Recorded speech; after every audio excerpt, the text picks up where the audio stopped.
Am I going crazy? That question has crossed your mind more than once, hasn't it? Especially when you find yourself talking to yourself out loud, with no one else around. But here is the cool part. Neuroscience and psychology have very different news for you. You are not crazy. In fact, you are using one of the most sophisticated cognitive tools that exist. The best part is that you have 4 unique traits that most people will never develop. Today, we are going to discover exactly what they are. Talking to yourself when you are alone is not a sign of madness. It is an indicator of very specific cognitive and emotional characteristics. First, verbal intelligence and superior linguistic processing. Your brain naturally thinks in words, not just in images or abstract sensations, but in real language. When you verbalize your thoughts out loud, you activate areas of the brain associated with complex cognitive organization and problem-solving. Neuroscience researchers have demonstrated that externalizing your internal thought process significantly improves your ability to solve problems, retain information, and make clearer decisions.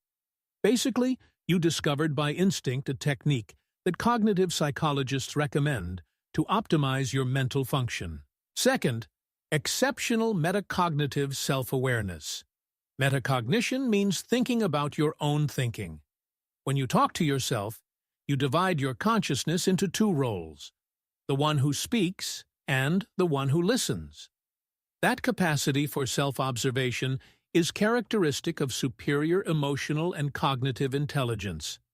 This means that you can detect irrational thinking, recognize when emotions cloud your judgment, and change perspective when you require it. You are your own therapist, counselor, and constructive critic. Third, deep emotional processing. You use verbalization as a method of emotional processing. There is a concept called affective labeling. When you put your feelings into words, you reduce emotional intensity and increase cognitive clarity. You transform an amorphous emotion into a specific concept that you can examine and manage. You do not tolerate emotional ambiguity because you need to understand your internal states with precision. That is sophisticated emotional hygiene, not neurosis. Fourth, cognitive independence and mental self-sufficiency. You do not need constant external validation to process experiences or make decisions. Psychologists call this an extreme internal locus of control. You are your own resonance chamber. You can present arguments, consider counter-arguments, and reach conclusions completely alone. This gives you extraordinary resilience because your mental stability does not depend on the availability of others. You can navigate complex challenges even when you are completely alone. Now then, why does society misunderstand this? First, because historically it was associated with mental illness. Some psychiatric disorders include externalized internal speech, but here is the crucial difference. People with psychiatric disorders experience voices as strange, threatening, or out of control. You completely recognize that the voice is yours and you have total control.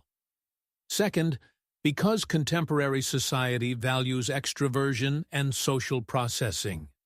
Talking to yourself is a solitary behavior that challenges the narrative that processing has to be social.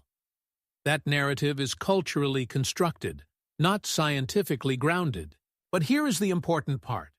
Your self-talk becomes problematic only if it is destructive. Healthy self-talk is productive. It helps solve problems, processes emotions, and makes you feel clear, calm, and capable. Destructive rumination is repetitive, self-critical without resolution, worry that paralyzes you, and analysis that never reaches a conclusion. The key difference is functionality. Your self-talk either improves or prevents you from navigating life. So, how do you optimize your self-talk? First, use the second or third person in moments of stress. That is, you can say, "You can deal with this," or use your own name. It creates psychological distance, reduces emotional intensity, and improves your decision-making. Second, ask questions instead of just making statements. Ask yourself what you need now or what is the most useful action you can take. This activates problem-solving instead of rumination. Third, be consciously compassionate in your self-talk. Many people who talk to themselves are very self-critical. Talk to yourself how you would talk to a close friend, with kindness and understanding, not with severe judgment. The truth is that you have a hidden advantage. While others need to schedule therapy, you have a processing system available 24/7. While others stay trapped in confusion, you have constant practice of converting internal states into language. While others take decisions impulsively, you rehearse various scenarios before acting. Your habit of talking to yourself has given you a cognitive and emotional advantage that most will never develop. If you talk to yourself when you are alone, you are not crazy. You are using one of the most sophisticated cognitive tools available. Language applied to your own consciousness.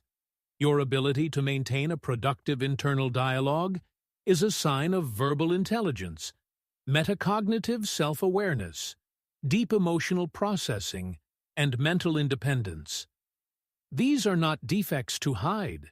They are strengths to celebrate and cultivate consciously. If this exploration of the inner mind has changed how you view those conversations you have with yourself, please subscribe to the channel and like this video.